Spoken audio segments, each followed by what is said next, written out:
Alaska. The last frontier made the Kilcher family look unbreakable, especially Jane Kilcher and Lee Kilcher, whose rugged love story became a fan favorite.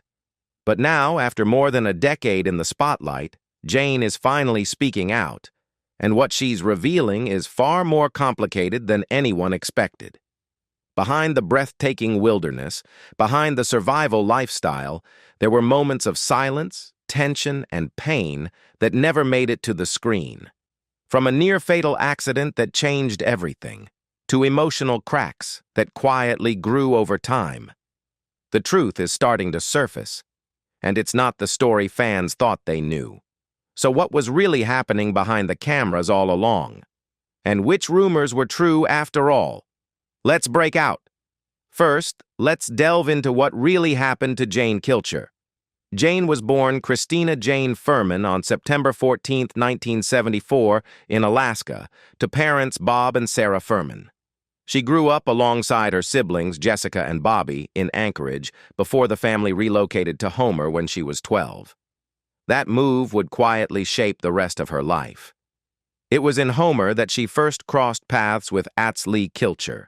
Their families lived just 11 miles apart, though their relationship would take years to fully develop. Before they found each other, both had already built lives with other people. Jane was previously married to Dikran Kasuni, and together they had a daughter, Piper Isolde Kasuni, born in 2003. Lee, on the other hand, had been married to Nantia Cristino and had a son, Etienne, born in 2001. After those chapters came to an end, their paths aligned again, this time differently. Jane and Lee eventually began a relationship and married in 2006 at Head of the Bay, Alaska, stepping into a life that would soon be shared with millions. But their story is deeply tied to something much bigger, the legacy of the Kilcher homestead itself. That legacy began with Yule Kilcher, a Swiss immigrant who fled Europe in his 20s to escape the rise of Nazi power. Searching for a new kind of life, he arrived in Alaska in 1940, driven by the idea of building a self-sufficient utopia. Soon after, Ruth Kilcher joined him, arriving on one of the last ships before the war escalated. The two married in 1941 and settled on a rugged 160-acre stretch overlooking Kachamak Bay. Life there was anything but easy. Together, they raised 8 children in near isolation, teaching them how to survive through hunting, fishing, and farming. Yule wasn't just a homesteader, he also became a political figure, helping shape.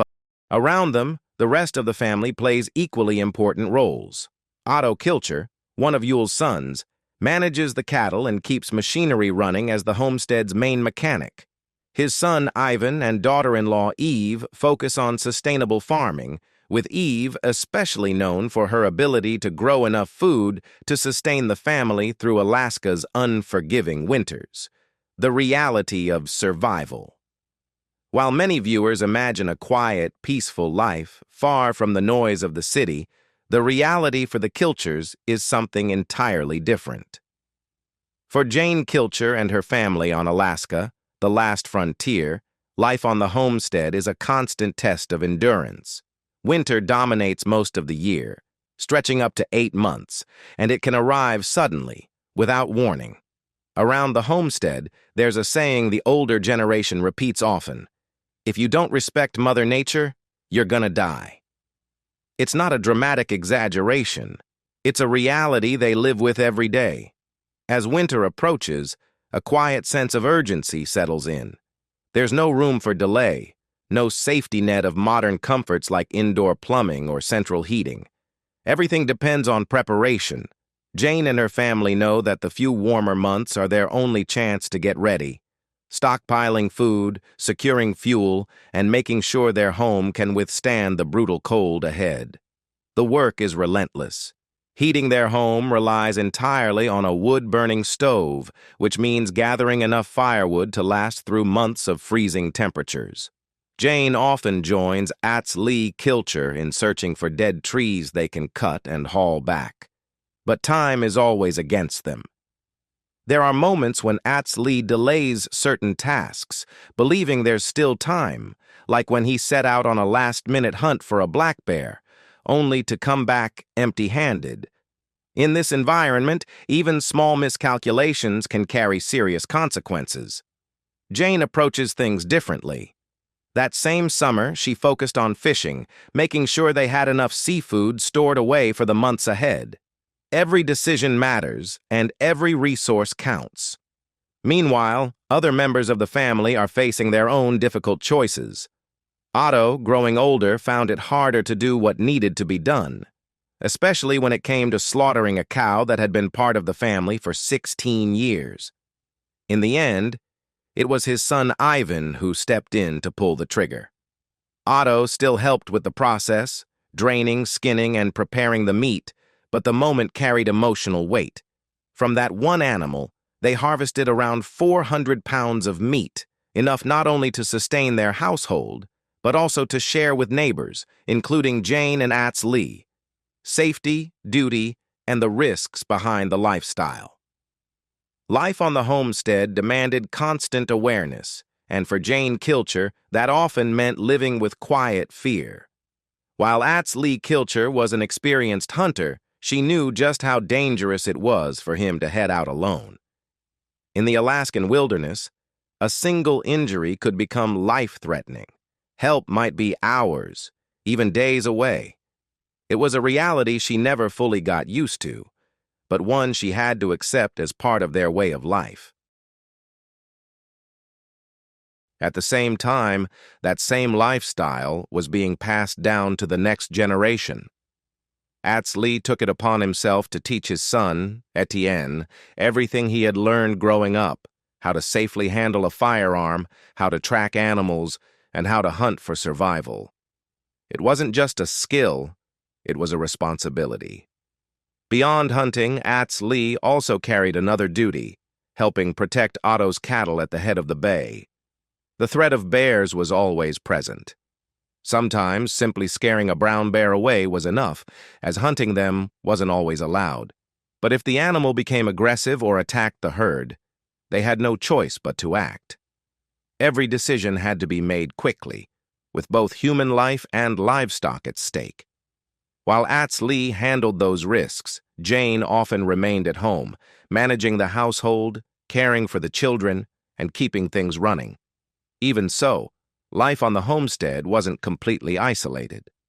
When necessary, they would travel into Homer to purchase supplies they couldn't produce themselves, reminders that even the most self-sufficient lifestyle still had limits. In quieter moments, the family found comfort in music. Jane played the cello, guitar, and piano, while Lee played the harmonica guitar and upright bass. Singing together became a rare escape from the pressures of survival, something they also passed down to their children. But not everything behind the scenes was peaceful. In 2014, Jane and Lee found themselves facing legal trouble alongside the show's producers. They were charged with a misdemeanor after a helicopter was used during a black bear hunt filmed for the series. Under Alaska law, using aircraft in the pursuit or retrieval of game is illegal. According to production, they believed it wouldn't be an issue, as similar methods had been used before. However, the situation escalated quickly. The couple was reportedly under pressure to secure a successful hunt for the show. Lee even raised concerns about the legality of the method, but was encouraged to proceed.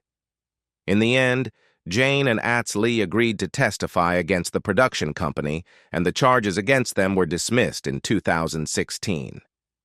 The company, Wilma TV, was fined $17,500, the fall that changed everything. In 2015, the fear Jane Kilcher had quietly carried for years became a reality. While hiking near Otter Cove Resort in Kachemak Bay, Lee Kilcher fell from a cliff, an accident that nearly cost him his life. He had to be airlifted out by medevac, and the injuries were devastating. A broken arm, shoulder, ankle, and hip, along with crushed ribs and 2 punctured lungs. For Jane, everything changed overnight. The work on the homestead didn't stop. It couldn't. With Atsley facing a long and painful recovery, she had no choice but to take on even more responsibility, pushing through exhaustion while holding everything together. 2 years later, in 2017, Atsley filed a lawsuit against the resort, seeking $100,000 in damages. He claimed there had been inadequate warnings about the dangerous terrain. The resort, however, pushed back, arguing that the accident was the result of his own actions. The case added another layer of stress to an already difficult period. Around that same time, viewers began noticing something else. Jane and Atsley's children, Piper and Etienne, were rarely seen on Alaska, the last frontier. The decision was intentional. Jane chose to keep them off camera, determined to shield them from the growing wave of online criticism and trolling. It wasn't until Etienne turned 18 that he decided, on his own terms, to step into the spotlight. Life under pressure, on and off camera.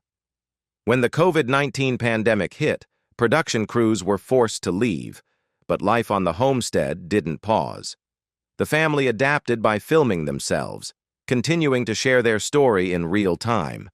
Jane, who had worked as a registered nurse in remote villages, stepped into a different role during this period, helping support vaccination efforts and using her skills to assist others. But as the show's popularity grew, so did the criticism. Jane found herself at the center of harsh online comments. Some accused her of being materialistic, others criticized her appearance, and some even labeled her as cold, simply because she wasn't comfortable with public displays of affection. It was a version of her that didn't reflect who she really was. But it spread quickly online. Despite the noise, Jane never backed away from her truth. She consistently maintained that their lifestyle was as close to off the grid as possible, no matter what viewers believed. And while the criticism could be relentless, it never defined her. Atsley Kilcher's children, and the decision to keep them out of the spotlight. To many viewers of Alaska, the last frontier, the life of Atsley Kilcher and Jane Kilcher, feels fully visible. But one part of their world has always remained mostly out of sight: their children. Jane, originally from Homer, Alaska, built her life around the sea as a commercial fisherwoman before her path led her to Atsley. Their shared love of music brought them together, and eventually she left her career behind to join him on the homestead, embracing a life that demanded resilience and sacrifice. Together they have 2 children: their son Etienne, born in May 2001, and their daughter Piper, born 2 years later. Despite living in a family constantly surrounded by cameras, their children have largely remained private, a decision that has often surprised fans. Over the years, small glimpses into their lives have surfaced. Etienne has occasionally appeared on his father's social media, especially during fishing trips or milestones like his high school graduation in 2019. Atsley proudly shared those moments, showing a quieter, more personal side of their family life. Piper, on the other hand, has stayed almost entirely out of the public eye. She doesn't maintain a social media presence and rarely appears online, aside from a few nostalgic photos Jane has shared from time to time. For a long time, viewers wondered why the children were missing from the show. The answer, as Jane later explained, was simple, but deeply intentional. Their kids were never a secret. They were being protected. In 2018, Jane addressed the question directly, revealing that keeping them off camera was a conscious choice to shield them from what she described as awful internet trollers. She had seen firsthand how harsh and personal online criticism could become, even for adults. For children, she believed the impact could be far worse.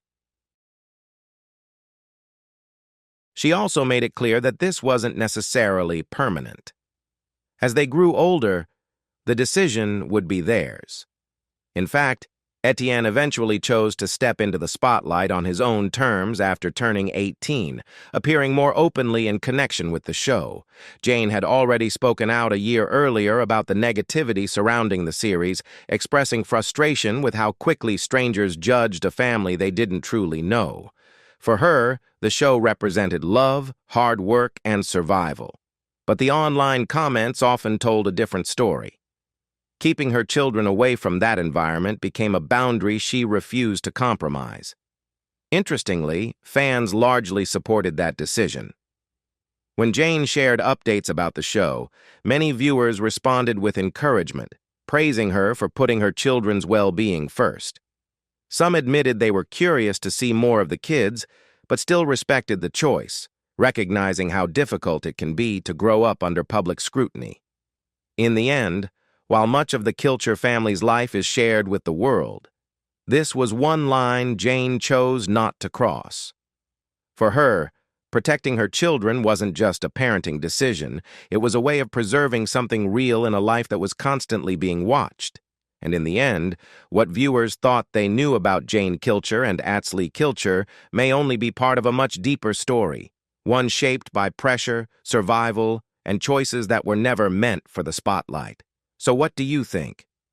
Were the rumors really pointing to something bigger all along, or has the truth been misunderstood this whole time? Share your thoughts in the comments below. And if you want more deep dives into Jane Kilcher, her life behind the scenes, and everything she's finally revealing, don't forget to like, subscribe, and stay tuned for more.